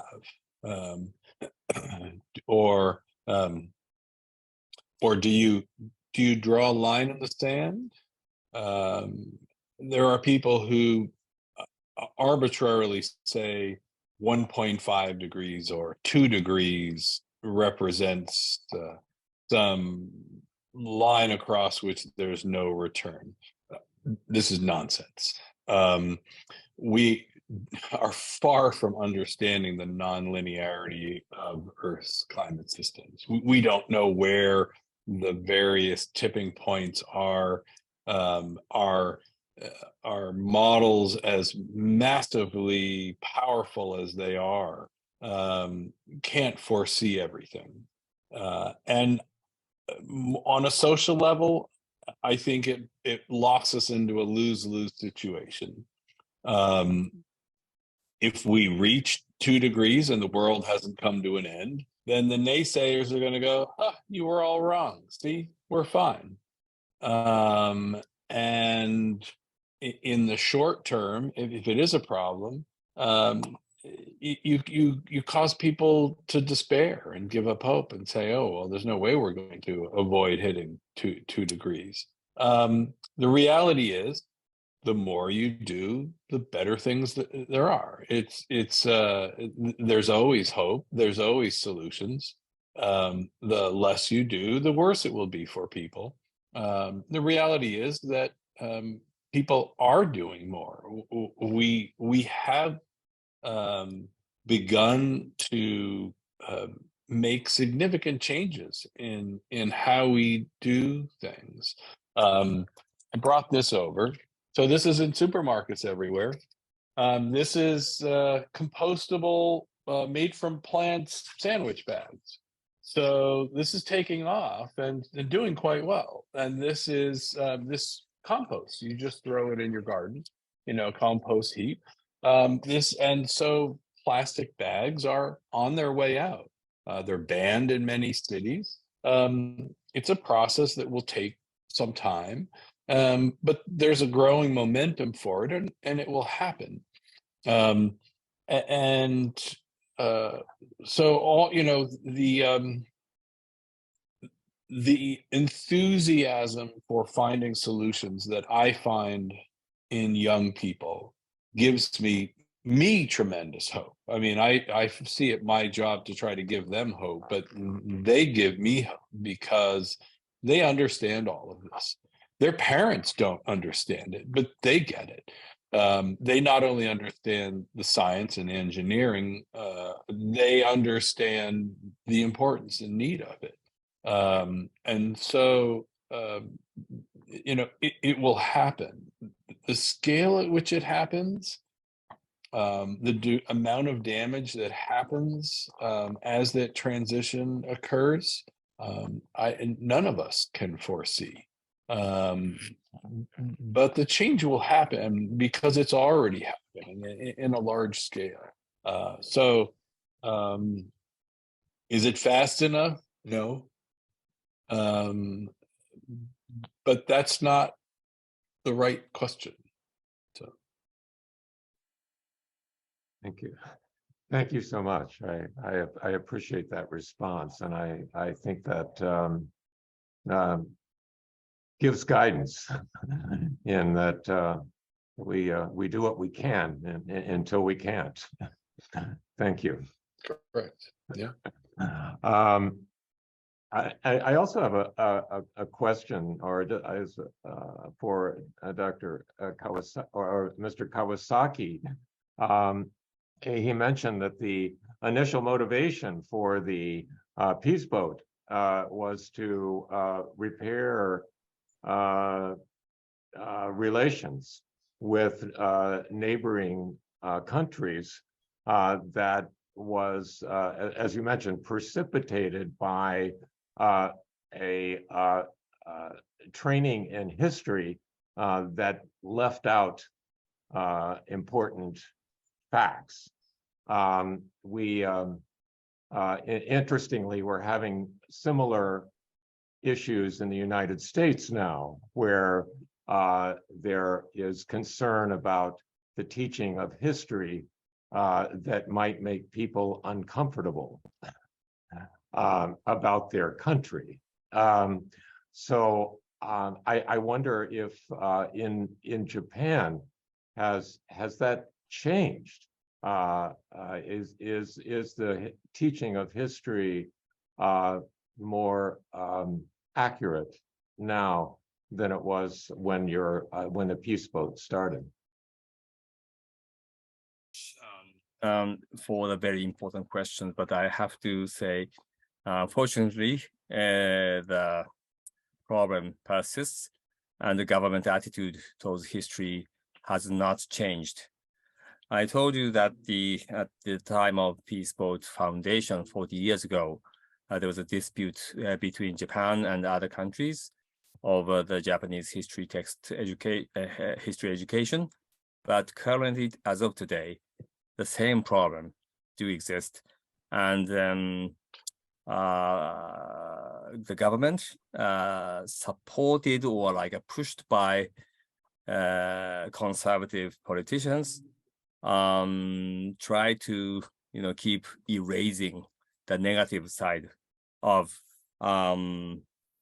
Japanese history. And for example, the reference to Nanjing massacre, or reference to the so-called comfort women, those who imposed on the situation as sexual slaves during the wartime, is being erased. And so, there is a very strong tendency of history revisionism at the leadership level. So that is why I'm seeing the role of civil society more and more important. At the governmental level, at the governmental level, they are fine with Hiroshima and Nagasaki, because in this case, Japan is victim. So, I think it is a kind of common phenomenon, but in every country, if the country is a victim, or how to say, receiving threat from outside, it's good. It's okay to speak about. and so that people can unite as victims. But if it comes to the question of the country is posing problem to others, or the country is the aggressor, then the leadership tends to feel uncomfortable with that and try to hide that. So that is why civil society groups, organization, as an individual or independent educational practice should play a role. So with that understanding, Peace Boat is working together with many other, for example, teachers unions or other similar educational organizations in that regards. Oh, no, thank you for that frank response. I appreciate that, and it it highlights how these problems are not confined to one nation or another, but seem to be related to the dynamic between national leaders and the population as a whole. And I guess along those same lines, Mr. Swanson, you suggested that private citizens can play a role in this.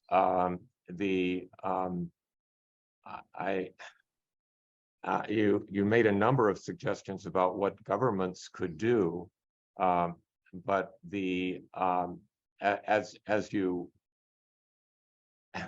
as you indicated, the main perpetrators of violence in the world, or facilitators of violence in the world, have little motivation at this point to change.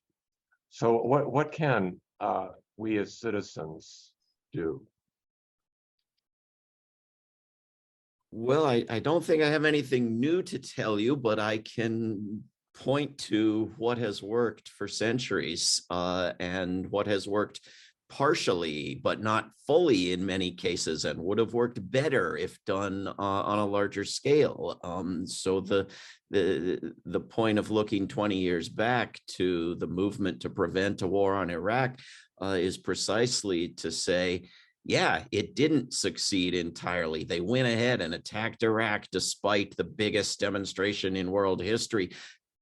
But it won over the people of many countries, the governments of many countries, the United Nations. It restrained and constrained the war. It made it a crime and a scandal rather than a global collaboration.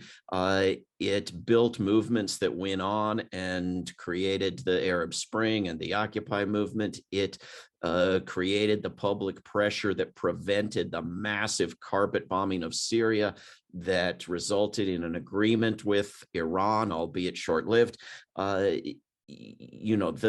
The biggest lie that governments tell us is not, so-and-so shot the first missile or they blew up our ship, so we have to start a war. It's the lie of powerlessness. It's the lie that they don't pay any attention to activism. It's the lie that people marching in the streets doesn't concern them. And it's funny. They pay very, very close attention, and often we learn years later, even decades later, how closely they were paying attention. And if people had known at the time, we would have tripled the presence, at the rally. If people knew that the president was looking out the window and changing his mind because of what the people were saying outside the White House. And there are numerous examples of this having happened. So I think we need massive nonviolent creative activism and pressure of the sort that has always changed the world, but we need more of it and more rapidly and more united. We need a movement for peace and environmental protection. We have to end this ridiculousness of those being two separate movements. When war is a major unacknowledged contributor to environmental destruction and climate collapse, when war is the chief place where the funding is going that could very easily be redirected into actual protection of life on Earth. And when the biggest impediment to the global cooperation on non-optional crises like the environment and refugees and poverty is war. We need the United States and China and Russia and India collaborating now on homelessness and pandemics and the collapse of ecosystems. And instead, we've got this absurd generation of hostility and potential new wars for no reason whatsoever. So these are all one topic, and we need one massive global movement, more active than it is right now. Thank you for tying these topics together. Rosan, you have a comment? Yes, I have a question. I think the importance of education, as Vice Session said, is important, but especially for emergent crisis of nukes and wars. I think, of course, the power side with military and industrial and political combination is, of course, want to use the power. Of course, they need military power or nukes. They won't give up. So the point is to educate people, ordinary people, to avoid this egoism and national egoism, and going to more global perspective action. How would you do with people? Of course, we need mass movement, but how? There are concerned, conscious people, but the majority of people are more concerned about bread and circus, entertainment, and what to eat. How would you do? Do you want to address Mr. that, Denny? Kawasaki and Mr. Swanson. Yeah. Yeah. Who wants to go first? Well, I would. Yeah, go ahead. I would suggest that that one thing we should recognize is that people can take a completely unselfish interest in others very far from them and different from them when they find out about them. When there is a so-called natural disaster, a hurricane or a tsunami, and it's on US televisions and in US newspapers, because it doesn't offend the Pentagon to talk about that suffering, and people learn about it, they open their wallets, they go and run races and raise awareness and raise funding and pack up stuff from their attic and ship it off across the world to help. And so when we have a peace movement like we had 20 years ago against the war on Iraq, and we say, let's be smart, let's be strategic, let's not talk about morality, let's talk about people's taxes and their budgets and the impact on US troops, and let's never let them find out that 95% or more of the deaths are Iraqis. Let's not call it a one-sided slaughter. Let's not make it a moral issue. We're forgetting that everybody and their brother gets out in the street and wears pink and runs races to end cancer. We're forgetting that people act on moral concerns all the time. And the notion that, it's worth misleading them about the very nature of the problem in order to appeal to their narrow selfishness is not always the most strategic approach. So I think telling people about the moral urgency of the issue, even though it's a bigger problem and a bigger ask of them, and it's not in the interests of their paycheck this week, can actually be more effective in building a movement and building a lasting movement that understands what's going to be needed next. Mr. Kawasaki.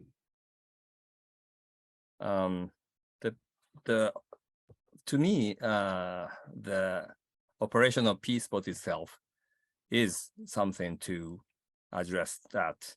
So by traveling around the world and across the globe, you will understand how the world is interconnected and how you are a very small existence with the big within the big globe, and how the social, economic, and environment issues somewhere in the world matters to your own life and future and so on. So by visiting many parts of the world, you will naturally understand. Then you can, how to say, personalize the issue within your as your own issue. So, but the important thing regarding the peace boat methodology is that we are not inviting those people who are already socially or politically concerned to join our voyage. Rather, we are combining the tourism and peace studies together. So we are really, selling our, opportunities to those who are purely enjoy tourism world. That's okay. Hey, please join us. You can enjoy the tourism. But in the process of tourism, we are, putting some elements of those peace and global citizenship understanding within the program. So at the time of, at the beginning of the peace boat voyage, many of them are just tourism. But in the later part of the voyage, after 3 months, they are much more socially aware and politically aware, and try to getting ready to do something for the sake of the globe. So that's our methodology.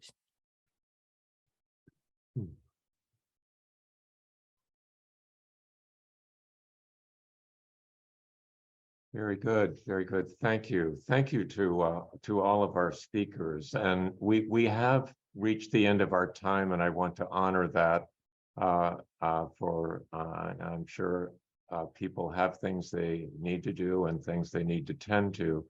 So we will conclude now with our dedication by Kangsak Tampachitar. Yeah.